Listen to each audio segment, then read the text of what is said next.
Department నుంచి వచ్చిన సూచనల ప్రకారం కోవూరు మండలంలో ఉన్నటువంటి పెన్నా రివర్ ఎమ్మడి ఇసుక ఏదైతే రైతులు ఇప్పుడు తీసుకెళ్తున్నారో అవన్నీ కూడా పూర్తిగా జూన్ 1వ తారీఖు నుంచి అక్టోబర్ 15వ తారీఖు వరకు నిషేధం ఉంది.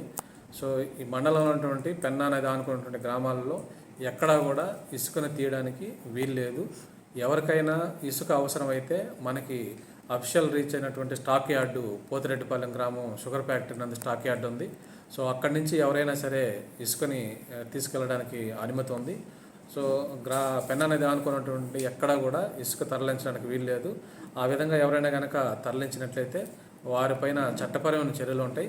దయచేసి ఇది గమనించండి.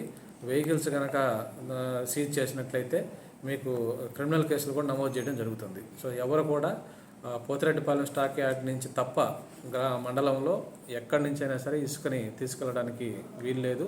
అక్టోబర్ 15 వరకు నిషేధం ఉంది. కాబట్టి ప్రజలందరూ ఈ విషయాన్ని గమనించి మీరు స్టాక్ యార్డ్ నుంచి మాత్రమే ఇసుకని తీసుకెళ్లాలని ఈ సందర్భంగా అందరికీ తెలియజేస్తున్నాం. స్టాక్ యార్డ్ నుంచి ఆ ట్రాన్స్పోర్టేషన్ ఖర్చులు మాత్రమే తీసుకొని ఫ్రీ ఇసుక మాత్రమే వాళ్ళు ఇవ్వడం జరుగుతుంది. సో మీరు అందరూ అక్కడి నుంచి మాత్రమే ఇసుక తీసుకోవడానికి స్టాక్ యార్డ్ను ఉపయోగించుకోవాలని ప్రజలందరికీ కూడా విన్నవించుకుంటున్నాం.